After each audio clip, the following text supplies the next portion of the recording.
So welcome, everyone. I'm Tom Toch, FutureEd's founding director, and I'll be moderating this afternoon's conversation.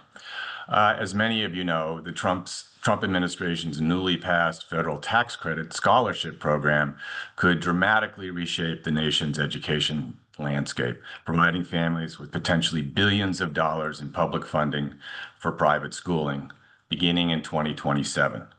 But states must opt into the Trump program, raising a host of policy and political questions. To help us answer them, we're joined by four experts on school choice policy. Rachel Cantor is Director of Education Policy at the Progressive Policy Institute. Jorge Elorza is CEO of Democrats for Education Reform and a former mayor of Providence, Rhode Island. Mike Petrilli is president of the Thomas B. Fordham Institute, and John Vallant is director of the Brown Center on Education Policy at the Brookings Institution. So we're going to have what I expect to be a lively conversation about the new federal choice program, and then we'll take questions from the audience. So please put them in the Q&A tab. So before we start, I wanted to offer a quick thank you to Bella DeMarco and Tara Moon of the FutureEd team for helping organize today's event, and also happy birthday, Bella. So in the spirit of transparency, I want to ask you each if you support school choice in some form. Raise your hand if it's yes. Okay. Do you support private school choice in some form? The use of public monies for non-public schooling? Hands up if yes. Okay. So to frame our conversation, I'm going to start with a quick summary of what we know about the federal program created under H.R. 1, signed into law by the president on July 4th. The program is funded, and this is based on the legislative language. The program is funded through individual annual charitable donations of up to $1,700 that are eligible for dollar federal tax credits.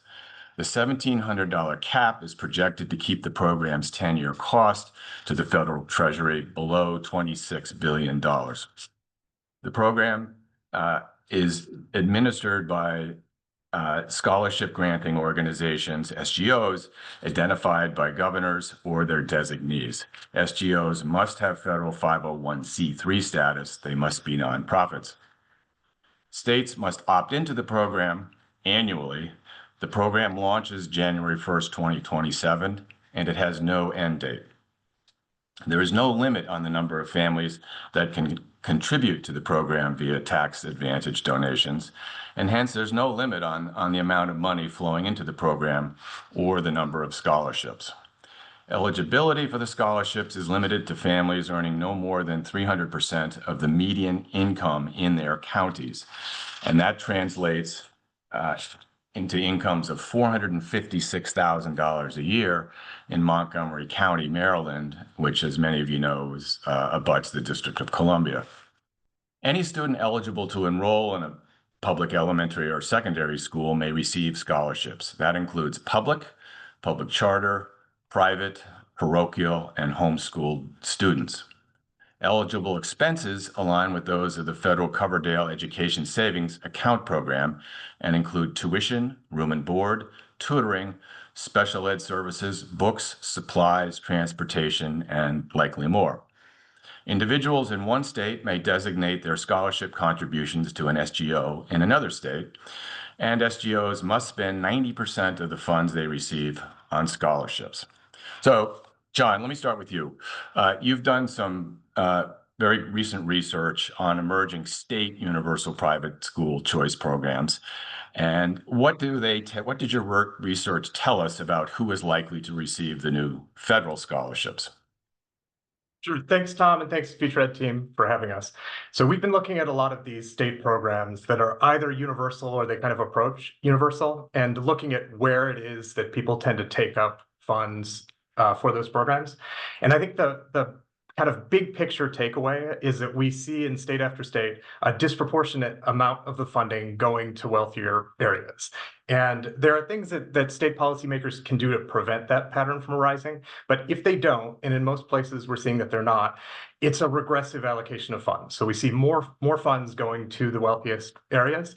And we don't know exactly why that is. I think there are some sort of clear reasons to speculate about. So one is that a lot of families in those wealthier areas are already in private schools. And so to them, if they can go and get state money to pay for private school, it's essentially a discount on what they would be paying anyway.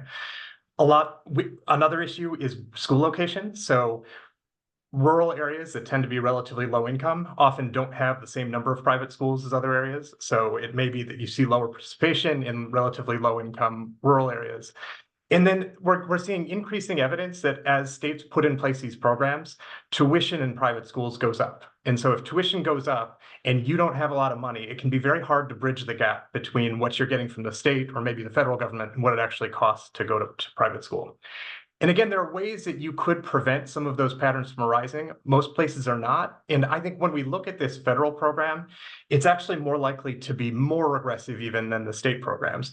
And a big part of the reason for that is that there is this new middleman in the federal programs that's not there in an ESA program or a voucher program, which is we have these scholarship granting organizations. And this gets into the weeds, it gets a little bit complicated. But basically, there will be organizations that have to raise funds through this tax credit and then give those funds to families. And if we imagine two cities that are next to each other, one high-income wealthy city and one low-income poor city, an SGO, so one of those organizations is going to set up in each of those cities. Which one is going to have an easier time raising money to give out to families?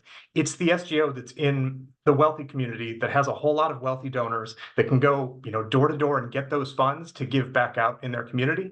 And that is what is very likely to arise from this program unless we take steps to give states more control and more discretion over how funds can be used and the way that money flows. So my view based on what we've seen from states and what we see in this legislation is that it is very likely to be very regressive. Thank you. Just one quick statistic. So we found that 5% of Oklahoma's families earn more than $250,000 a year in the 2023-24 school year. But 25% of the families in the state's universal choice program were in that income bracket that year. So that's a very big disparity. There's also another dimension of this problem, which focuses on race. So in Ohio, white students comprised 82% of the participants in the state's universal program in 23-24, while Ohio's student body is only 44% white. So there's another dimension to the challenge here, it seems. So I've got to ask the obvious question of everybody on the panel. Are you okay with scholarships going to families with $456,000 annual incomes who already have their kids in private schools? Rachel? No. Nope. Okay. Mike? Nope, not my preference. Nope. Okay. Jorge? That's on the extreme end of the allowable AGI. What we support are targeted investments that are likely to support the neediest families and the neediest kids. And so we approach this very much with equity, with accountability, with transparency in mind. And I want to stress that I agree with just about everything that John just said, particularly if these programs left on their own, they won't deliver equity, transparency, accountability. And what it comes down to in these programs is the devil is in the design. Most of these programs, essentially almost all of these programs, have been designed since the pandemic by Republican legislatures, Republican governors in red states with a different set of impulses and values. All the more reason why we continue to urge that the left, that Democrats actually come to the table. And there's really two reasons for that. The first is that these programs are here, and just being practical, now that they're here, we should seek to shape them so that they actually meet the needs of the communities that are often left behind. But then also, not only on the sort of demand side of this, but on the supply side of it, understanding that there isn't a fixed number of school options for families to choose from. But what we see in states that have really robust and mature school choice programs, you see an increase in the supply, the kinds of options that families have to choose from. And I've been attending the conferences of organizations that help micro schools grow. These are community driven, community based. If you were to poll the founders of these schools, I would venture to guess that somewhere around plus 70% of the people involved with creating these new schools vote Democrats. And so there are ways where this can help advance our own priorities and our own visions for education, but it requires that we engage in the debate. Fair points. Mike, so let's explore that question a little bit that Jorge raised about the importance of being able to design these programs with equity in mind. So do governors or their designees under the law as written have the authority to narrow eligibility in their states? Limiting recipients to low-income students, for example, or those in low-performing public schools? Maybe. Look, when the law was first passed, there was quickly a debate about whether governors could do that. A few of us, myself included, thought that the language provides that kind of wiggle room. Some others believe that the language does not. For those of us that think that it does, it was interesting that the original language of this piece of the One Big Beautiful Bill Act had a prohibition on states adding any new requirements to the program. And that got struck by the Senate parliamentarians. So that was no longer in there. But there is still language that some could read to say that basically, if an SGO, a scholarship granting organization, meets the requirements of the law, which are pretty minimal, mostly designed to make sure there's no fraud, that this is not a way for private schools to just do their own fundraising. If they meet those requirements, that governors that opt into the program would have to approve an SGO. And again, some of us think, no, you could, as a governor, set some priorities or say, I'm only going to approve scholarship granting organizations that are going to support low-income working class kids, for example. The fact that there is a debate and that the language is somewhat vague, I think where all of us now agree is that it's up to the regulations, that the Trump administration, assuming they would like to regulate on this, and we're assuming they will, that they can settle this question, that they, through regulation, could either say, no, governors either have to opt in, and they have really no other authority other than to approve SGOs that qualify. That's the rules of the game, or to provide some opening to let governors tailor the program. Some of us have argued that that would be a good thing to try to get some Democratic governors to the yes column, but that's TBD. Supposedly, we hear there's a guy named Steve over in Treasury who's in charge of this, and so we're all talking to Steve, or trying to get to Steve to listen to our arguments. So that's very helpful. But just to be clear, at this point, there is no explicit language in the legislation that would allow governors to tailor their programs. This is a TBD, as you said, That's right. and dependent upon the Trump administration's willingness to allow, through regulations, governors or their designees to frame these programs, including, as Jorge suggested, with equity in mind. So implicit in your answer, I just want to confirm, Mike, it seemed to be a sense that governors should have this authority. Yeah, I think so. I mean, look, originally, under the original program design, this was going to be a mandate that states were not going to have an option. It was going to be a 50-state program. And so the people that support private school choice did not want to give governors any way to gum up the program, by putting, let's say, unreasonable new requirements on the program that would result in kids in their states not getting access to scholarships. When that went away, which again was part of the sausage making, Senate parliamentarian making a decision on what could or could not be included in a reconciliation bill, which is how this was done. That went away. There's now an opt-in requirement, and some of that other language was stripped out. Now, look, even if they didn't regulate, if the Trump administration decided not to say anything, I think you would then, some governors could try to add some new requirements to do some tailoring, and that would probably end up in court, is my read, because again, the language is not clear. It doesn't explicitly say that they can, for example, target it just to low income and working class kids, but it also doesn't explicitly prohibit them from doing that. Yeah. Tom, if I can, well, Please. yeah, just to add to that, so I'm willing to make a prediction.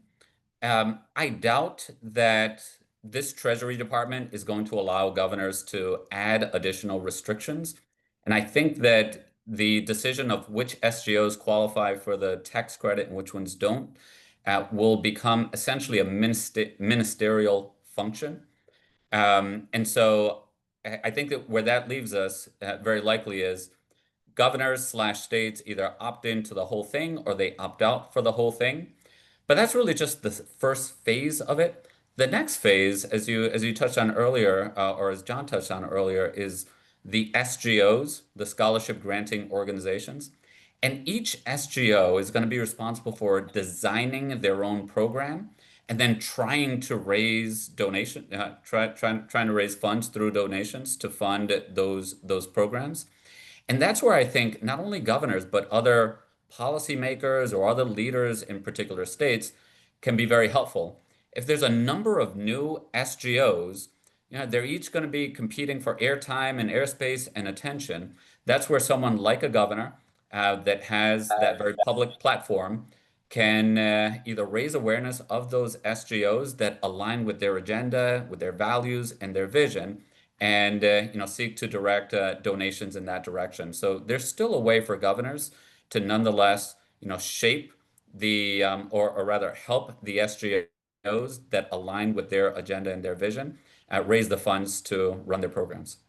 Thanks. Yeah, let's come back to the SGOs because they're really important players in this. But Mike, one last follow-up for you. So if the Republican endgame with the federal program is to get choice into blue states, are they helping themselves, helping their cause by denying Democratic governors freedom to shape these programs?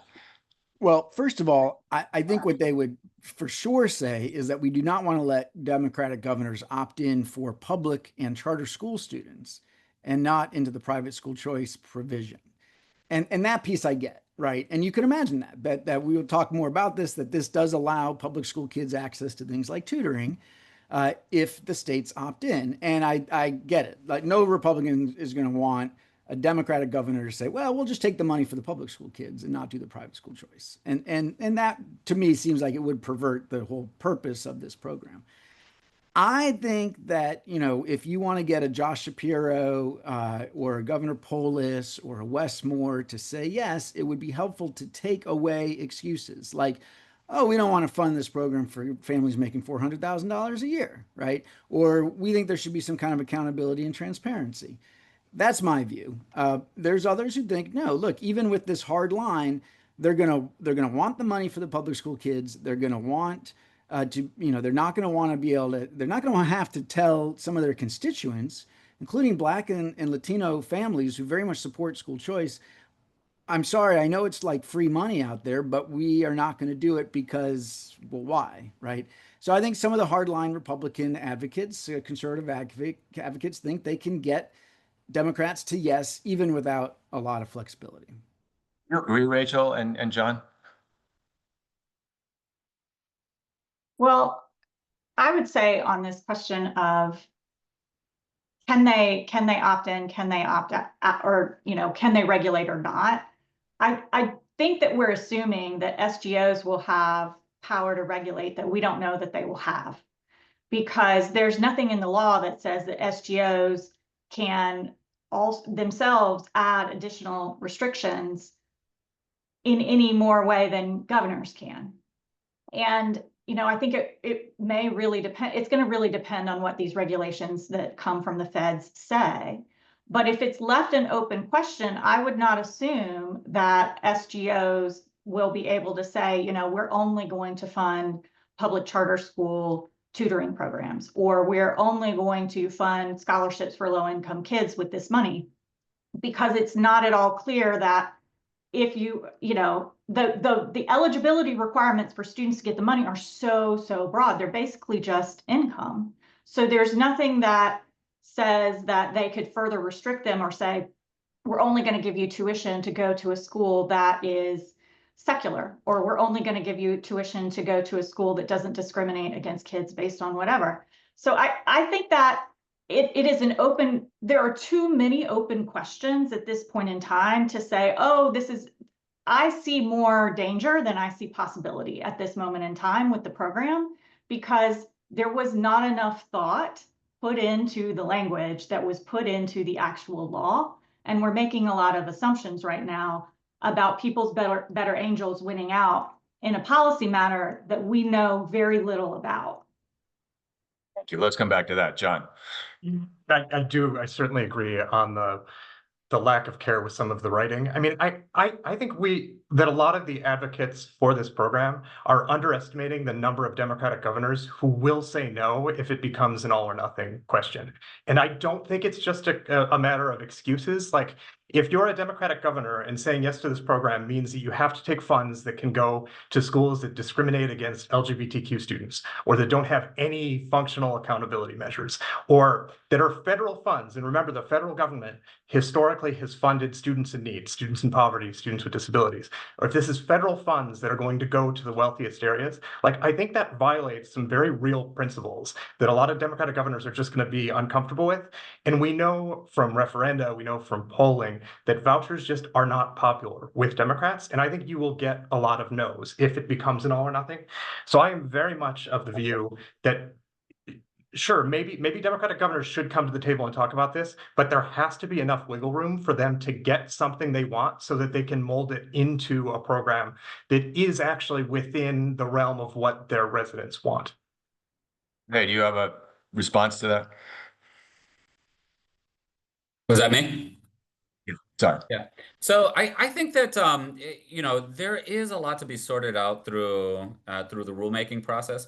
One thing that I believe that we can be like pretty certain of is that SGOs, the whole structure of this is to allow SGOs to design their own programs. And so you know, that's sort of like the market base or market dynamic to all of this. A number of different kinds of SGOs, SGOs that serve private school kids, SGOs that, you know, provide full tuition for private school, you know, partial tuition for private school, SGOs that only serve public school kids, SGOs designed to, you know, support a particular CMO network, right? So long as they have, you know, at least 2 schools that serve 10 kids. So I think that that is baked into the design.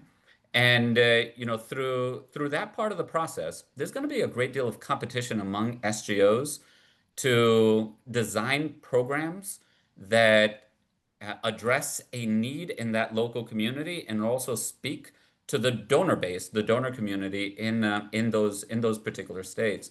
And so I think that we can be, you know, fairly certain that that's, you know, that's the structure in which SGOs will be operating in. And you know, that's where, you know, policy, yeah, entrepreneurship and creativity in the policymaking process comes in.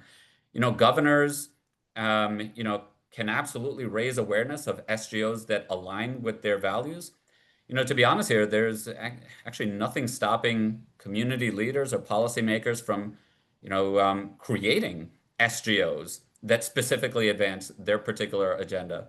And, you know, that's where they can use, you know, their voice, their public position to raise awareness and help them raise money. And the more that they raise money as opposed to other SGOs, the more that they'll be furthering that particular agenda. I think we could be pretty certain about that. Yeah, I think Jorge is making a really important point here about that role of SGOs. And look, some of the folks who again support the program and think there should be a hard line on either you opt in or you don't, no wiggle room, would say, look, you know, okay, sure, these wealthy families are eligible, but a lot of these SGOs, they're going to raise money for low income and working class kids. I mean, it's going to be harder to raise money if your pitch is, hey, help this super rich families send their kid to private school than if it's, hey, help working class kids go to the Catholic school down the street. So I think, and I just to push back on John a little bit when he said that school choice is not popular among Democrats. It's very popular among Black and Hispanic voters, which of course has been big blocks of the Democratic coalition, but who have been starting to move into the Republican column, right? And I think there are Democrats out there worried about that. So, especially for some of these governors that may be running for president, that maybe want to get some attention for being willing to be a little bit contrarian, push back against the teachers' unions. This could be an interesting political play to say, well, maybe we will participate. If you're a Wes Moore or Josh Shapiro, maybe there's something that happens here. Fair enough. But just again, to be clear, at this point, it's up to the Treasury Department to allow governors or their designees to shape programs in ways that would accomplish those ends. It's also at this point, to Rachel's point about the speculative nature of the SGOs and their role in this, we do not know, the legislation does not explicitly say who has authority to determine the size or type of scholarships, and it does not suggest definitively who decides which private schooling providers can participate in the federal programs. That's all going to be up to the Treasury. Are we agreed on that? Yeah, Tom, and I specifically think Steve in Treasury. Don't forget about Steve. Yeah. Hello, Steve. Yeah. Tom, I think that you're right as a matter of fact that it has to be laid out by our in the rulemaking process. But just like the very structure of this program doesn't work if SGOs don't have the flexibility to create their own programs. And so, yes, that needs to be ruled out, but I think it's safe to operate on the assumption that, just think about it. If all SGOs had to operate in the exact same way, this program just wouldn't work. As Michael mentioned, some SGOs are going to be tailored towards particular neighborhoods, particular kinds of schools, particular families, and other SGOs will be very different. And so, yes, we'll see what rulemaking says, but the system doesn't work unless SGOs are able to design their own programs. Fair enough. Also, HR 1 gives SGOs the responsibility for verifying scholarship applicants' eligibility. So, Rachel, what's your take on the capacity of HGOs to manage all of these tasks that we've been talking about, including the job of judging the quality of schools and other private providers?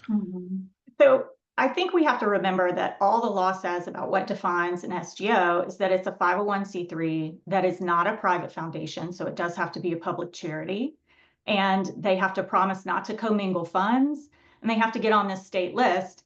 And then there's some very basic requirements about, verifying the income of a family before you give them money. Beyond that, there are no requirements whatsoever. So there's no information about how long you had to have been operating, whether or not you have any experience doing this, whether or not you are, willing to abide by any sort of other basic requirements. There's no, unless there are state laws in your state about how public charities have to operate, whether or not they must be audited, all these other things, there's no requirements actually in the federal legislation about, if you take so much money, like what type of audit you have to have or anything like that. I think that in some states, there are some organizations that are scholarship granting organizations that have operated for some time and will have some capacity to do this. Now, they can only use 10% of the money they take in for administrative purposes. And, that's a lot of money if you raise a lot of money, but it's not a lot of money if you don't raise a lot of money.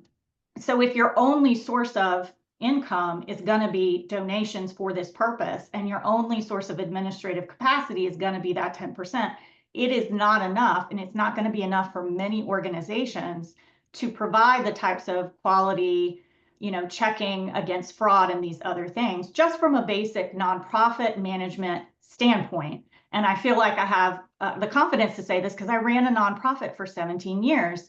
And I've seen a lot of nonprofits open and close because they can't do that basic administrative work that's required on the financial side. There are, it won't go into effect until 2027. So between now and 2027, there are going to be a whole bunch of people filing to become an SGO for the first time ever, as of this month or next month, hoping they get that 501c3 so that they can go out and start raising money. And I think it's a real open question because we don't have any answers about enforcement. We don't know what the enforcement plan is, if they're going to leave this up to, U.S. attorneys in local places. If this is really going to fall on state attorney generals to try to enforce state-based charity laws, if it's going to fall on state auditors to be referring people to, for federal prosecution, if it's going to fall to secretaries of state enforcing state charity laws around these questions of, did they do what they said they were going to do? Did they take this money and then close and nobody ever saw them again? I just don't know that it is the case. And there's this assumption, I do think it's true that there are going to be a lot of new organizations that pop up to do this. But there's also going to be a lot of possibility and opportunity for fraud in that system because there are just so few requirements around what these people have to meet in order to get on that state list, in order to start taking your tax dollars and, as donations and then giving them back out or not giving them back out. So I just don't think it is, right now we can't assume that the SGOs by and large are going to do what the right thing, because we don't know. That door is open so wide. It's open wide enough to drive a truck through right now. And as a policymaking matter, I would never have recommended doing it this way to the Mississippi legislature for these exact reasons. And yet Congress felt very free to do this with billions of federal dollars. So I have a lot of nervousness around whether or not there's going to be a lot of fraud, waste, and abuse in this program because there's so few requirements just on a basic capacity and financial perspective. Thank you, Rachel. So to that point about the sort of integrity of the program, I don't know if anybody has read the 2013 Ed Department Inspector General's report on the Supplemental Education Services component of the No Child Left Behind Act, which was passed in 2001, as everybody remembers. The law required that low-performing schools use a portion of their federal funding to provide students free private tutoring and other academic supports. Sounds familiar. The IG, however, found that the program was plagued by fraud, bribery, deceptive marketing, and self-dealing, and it made only scant contribution to student achievement. So Rachel has made her sort of stance on this clear. How do you feel, Jorge, about and Michael and John, about the capacity of this federal program to do things differently, to avoid those kinds of problems? Yeah. So I just want to be clear. There are two separate sort of conversations that we're having. The first is whether SGOs will be allowed to design their own programs, and and that's the point that I think the system doesn't work unless SGOs design their own program. And then there's a question of, is there going to be like waste, fraud, and abuse within the system? Of course, if left unchecked, there's going to be waste, fraud, and abuse, and all the more reason why I think it's important for us to be on the front end of this, designing the program with equity, accountability, and transparency in mind, so that this can be minimized. I say that this is a Republican, a Donald Trump Treasury Department. I don't know what they're going to do, but I think that they'll likely allow for a great deal of flexibility. With that flexibility does indeed come some risk, and it's important for us to all be wide-eyed about it to make sure that as we provide comments to Treasury Department as they develop the rules, and as there is either voluntary or voluntary transparency or transparency imposed by law at the state level, that we're able to minimize, that waste, fraud, and abuse. And so, those are just two separate conversations. Fair enough. That is a very real issue. Yeah. Well, thanks. What's your take, John, on the fraud and abuse front? think there's going to be enormous waste, fraud, and abuse. And I think worse than that is the program is not set up in a way that's going to let us see it. So there's going to be all of this waste, fraud, and abuse under the surface that just like never really gets exposed. And maybe that's by design, but that is a clear problem with this program. And I'll say more generally, because SGOs keep coming up. I mean, like, I think we need to think hard about what those SGOs are. I have a lot less willingness to leave it to SGOs to set the guardrails around these programs. I mean, SGOs, the leaders of SGOs are not publicly elected officials. We have no reason to believe that in one SGO after another, they're going to attend to issues like discrimination and accountability and transparency. Like, the realistic way, there will be some that do, and there will be some terrific SGOs, I'm sure. There will be many others that are set up to make money in relatively wealthy communities, and they are not going, the sales pitch, and I heard you, Mike, a minute ago, but the sales pitch is not going to be, hey, who do you want to raise money to benefit wealthy families or poor families? It's going to be, hey, we can reduce the cost of your attending private schools, and those funds are going to end up in those areas, and there's going to be a whole lot of fraudulent companies and wasteful expenditures, and no effort to measure whether any of this is actually improving student learning. So, like, I think we need to think very hard about what those SGOs are, and I think it's more or less hopeless at this point when it comes to the waste, fraud, abuse question. And I would say, Tom, on this Go ahead. Rachel, then Mike. Jorge keeps bringing up about whether or not the program works if we don't allow SGOs broad flexibility to design the program. I think it's a question of who you ask about what works means. Because if you ask somebody who is a private school choice proponent who just wants more kids to have, to go to private school, or support people who already have their children in private schools with federal tax dollars, they would say it works if you have the minimal requirements, if there are no other guardrails or, targeting or anything at all there. It may not work for a person who deeply believes that this money should only be targeted towards particular people. But that's not the constituency who passed this bill, or who, fought for the very basic requirements in this law, and who's probably talking to Steve in Treasury right now. For every Mike Petrilli talking to Steve in Treasury right now, trying to make sure that there's some sort of accountability, at least from a financial perspective, baked into this thing. There's another person talking to Steve from Treasury who's saying we should let the market decide. Parents are the ultimate accountability. We should raise as much money. We should open the door to raise as much money as possible. Let the chips fall where they may, because if you put any restrictions on it, that's anti-freedom. So I just don't think that we should be.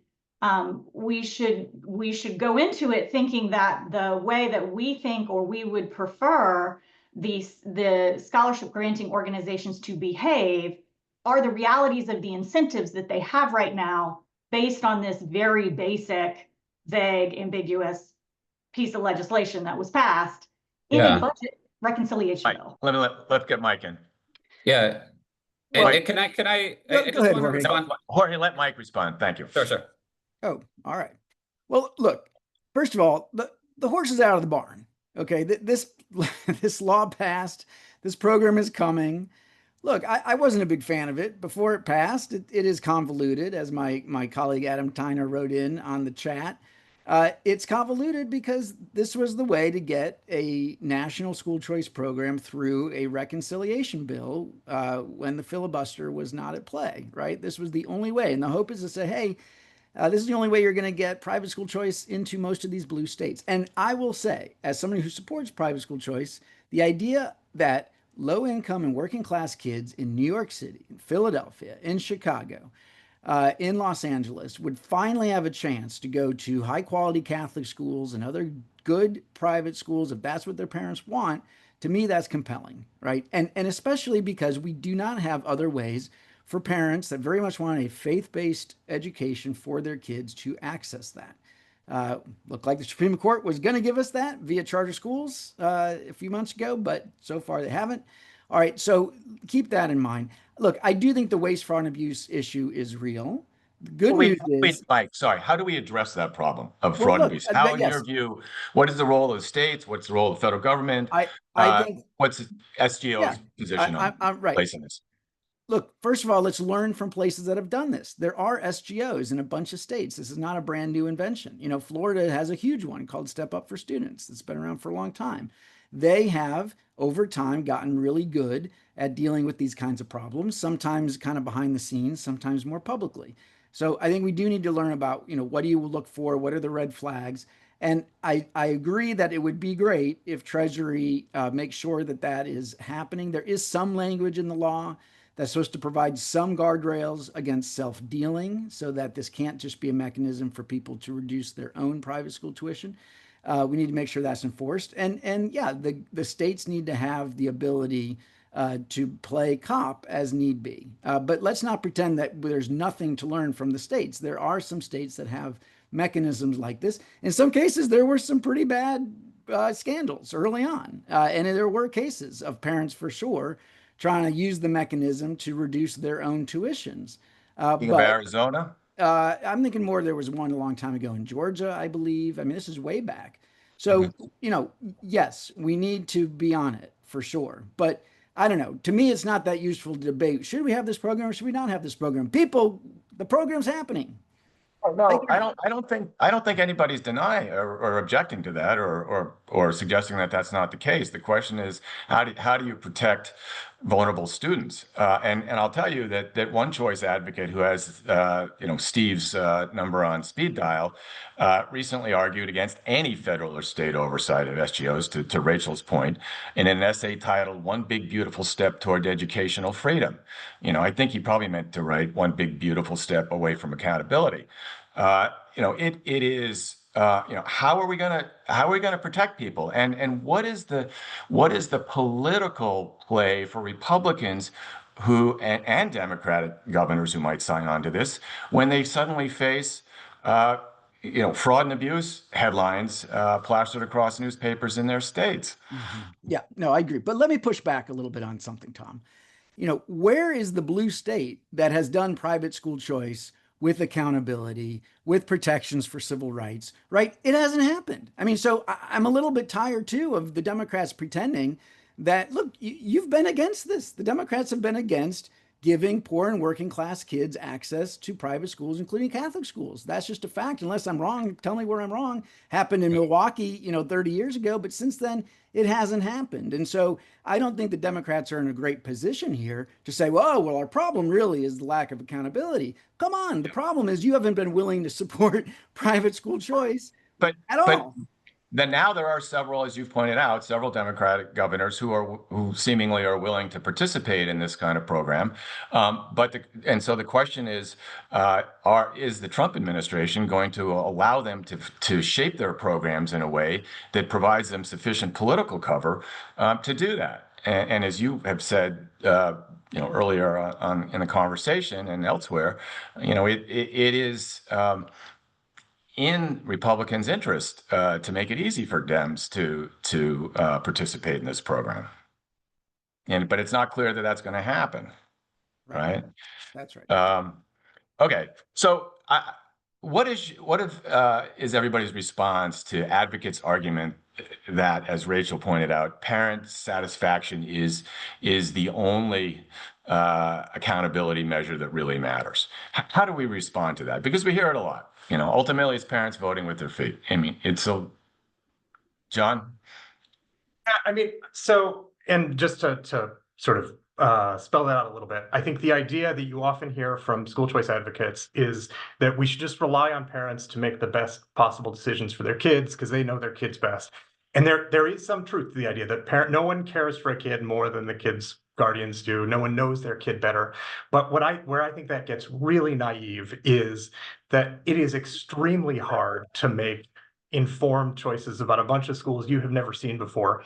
And it's almost impossible to do that in an environment where we have no data on student performance. I mean, I think like one sort of lurking in the background here, one real observation about this program is we have not talked about school quality or whether this improves student outcomes or anything along those lines.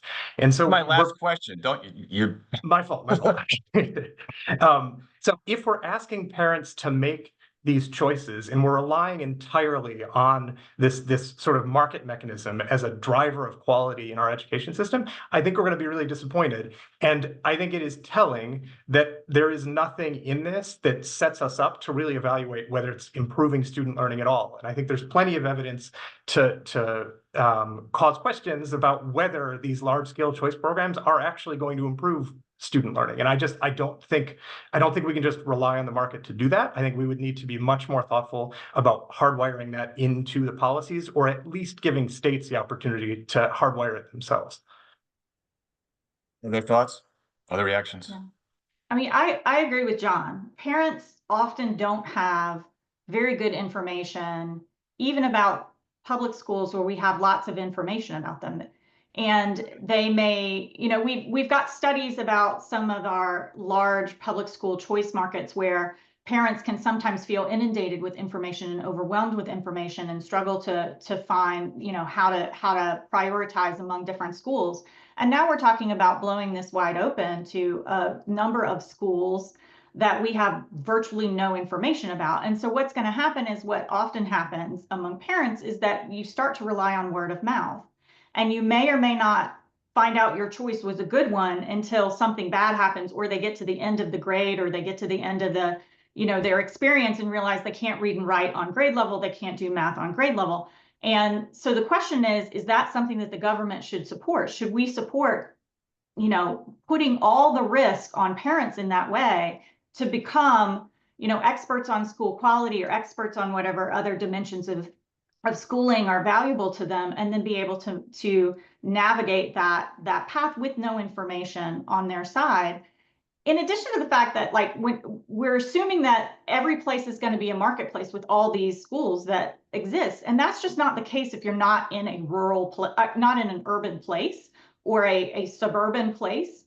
In many of our rural places in the country, there are no private schools. If a private school opened, it would probably not be very good for the first several years because it wouldn't have enough capacity or money or whatever to be able to establish itself. We've got places in this country where, the public schools are really your only option that you have unless you want to go virtual. And then we've seen all of the information about the problems in the virtual school market. I don't think that the question here is, should we have it or not because it already exists? Yes, it does already exist. But the question is, what should governors do about it? And what are as we go forward, whether or not, people should be advocating for changes to the program? Because I think what we're going to find, we're going to go down this road in a couple of years and figure out that even for private school choice proponents, that maybe this wasn't the best way to do it because the risks here are so high that the people that the wool will come off that has been pulled over people's eyes about whether or not this is really going to lead to increased educational freedom for kids who don't already have it. And so if I was, advising a Democratic governor, I would say, no, don't opt in. Expand public school choice in your community, in your state, and in your community, so that people do have choices. But this is a risky way to do it. If what your goal here is to improve educational quality and to open opportunity for people who don't have it. Yeah. Hey, we're going to come back to that in a second. Give me just 1 second. I want to ask Mike first. Well, how do you respond to the advocate's argument that parent satisfaction is the sort of central accountability feature? Mm-hmm. Oh, yeah. Oh, I do this all the time. And it's, to me, pretty simple. It's that education is a private good and a public good, right? The reason that we all pay a lot of money in taxes, about $1 trillion a year now, to support our education system is that we all benefit when the next generation is well educated. That includes non-parents too. So yeah, it's not enough if we're talking about public funding being in play for a parent to be satisfied. Look, I do think it matters. And I think that one of the reasons that charter schools have shown such a great achievement and growth advantage over urban public schools is that they've got this great combination where there's accountability and choice and some school level autonomy. And that has really worked well. It's been the great success story of education reform. And so I think parental choice is a form of accountability. And we've seen that when parents can have ability to move with their feet, a vote, a voice, that can help schools get better. But it's not enough. It's necessary, but not sufficient. I mean, it does seem if you go to market theory, right? I mean, parents like any consumer need information to make informed choices. And to John's point, it's not clear how much information will be available. So it sort of contradicts the sort of core sort of element of the market model. Jorge, I want to come back to you because I know you want to respond to Rachel, but let me ask you a related question. You can respond to both. So, isn't your advocacy of using public money to fund private schooling going to make it harder for centrist Democrats to support charter schools and other forms of public school choice? I mean, the unions and their allies are going to say, we knew all along that DFER was about the privatization of K-12 education, right? So let me address that. So, the reform community has been telling Democrats that their positions on education are out of step with their own base. We've been saying that for decades. But the issue is that Democrats never paid a political consequence for that. That all changed after COVID, right? Schools have been underperforming for a long time, but Democrats were still considered the undisputed party of education. We had plus 20-point advantages in terms of voter trust over Republicans, but that advantage has vanished. And now there has been a political consequence for being out of step with our base. And so the political dynamic has completely flipped. And now there exists a political imperative for Democrats not only to refocus on education, but to align our policy positions with that of our base. And I'll go back to a point that Mike made earlier. There's a lot of talk about these 80-20 issues that Democrats are on the wrong side of. When it comes to school choice, this is yet another 80-20 issue that Democrats have been on the wrong side of. At a very basic level, let's put the policy aside for just a second and focus on the politics. If you want to win elections, it's hard to win elections when you're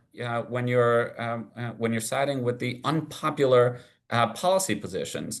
And so, as a matter of education politics, we would do well to align our positions with that of our base. And as we know, the exact voters that are drifting away from Democrats, working class, Black and brown, they not only support choice, but they support it at higher levels. We've been on the wrong track for a very long time on education. And I believe that ECA actually offers our party an off-ramp to realign our positions with that of our base. Fair enough. John, love for you to respond, and in the process of doing that, answer a question from the audience, which is something of a follow-up that a point you made earlier. So what solutions do you propose to spread the benefits of these scholarship programs to those who live in poverty more fully? In other words, how do we focus these? What are some ways to focus the money more specifically through an equity lens, if whether governors, others, SGOs are ultimately given the opportunity to do that, and at the same time respond to Jorge, and his thoughtful points. Thank you. And so just to start with Jorge's point, I mean, I agree that there's a political imperative for Democrats to do something on education. I mean, I think I'm one of many who has been disappointed by the Democratic Party's position on education for a long time now. I think it is a bad misreading to think that what Democrats want is what Republicans are selling right now. And really, when it comes to a lot of these private school choice reforms, whether it's this tax credit scholarship program at the federal level or at state level ESAs, there is a hostility to public schools in a lot of those programs that I sense no appetite for among most Democrats. I think public schools are important, are institutions in this country that we need to cherish and we need to invest in. And yes, we need to reform. I am very skeptical of the idea that what Democrats are calling for is these reforms that are going to kneecap our public education systems. I just don't think that is the right way to go. And to the question, which is a very good one, about how do you make sure that we don't get this terribly regressive allocation of resources?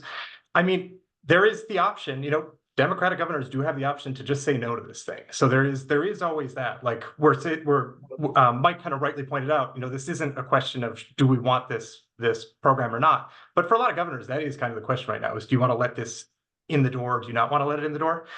But my strong hope is that the Treasury Department gives states some leeway to design this in ways that align with their values and priorities. And so if a state were to allow its funds, I mean, we keep hearing these talking points from the Trump administration about leaving education to the states. Well, if a state thinks where it really needs help is to provide more opportunities for students with disabilities, or for students who are below the free and reduced price lunch threshold, those are the kinds of policies that you could imagine a state enacting if they have some say in how these SGOs are set up. So I think that gets much more possible if Treasury does give some wiggle room to states. In its current form, I mean, I think I'd be inclined to say what Rachel does, which is just say no for now. And you can come back and you can revisit this question in a couple of years. I mean, I think strategically, it would be a mistake to make this an all or nothing program, because what's going to happen in the long run is this will become the easiest target the next time that Democrats have control of the budget reconciliation process. So my hope is there is room for Democrats to mold this again in the directions that I think they might like it. Thank you. And another option is for Democratic leaders in states to not opt into this program, but create their own private school choice program. To Mike's point, that is sort of formed in a way that sort of suits their policy priorities. Okay, here's another question related from the audience. Would a state legislature go around a governor and make election to opt in sort of, or force the state to participate in the program? Sorry, translating a bit. Is this a question from Arizona by chance? Or there's only a few states we don't have. Yeah. Oh well, there's a reference to North Carolina having passed a similar law, which was vetoed by Governor. I was going to say, or North Carolina or Kentucky. There's only a handful of these states where we've got this split government. My understanding is the law does mention an official governor, and so, but I do think it's going to be like the Medicaid expansion and opt-in debate, something that, you could imagine some lawsuits and some debate around, could a legislature do it? Could a referendum do it? I bet that will end up in the courts at some point.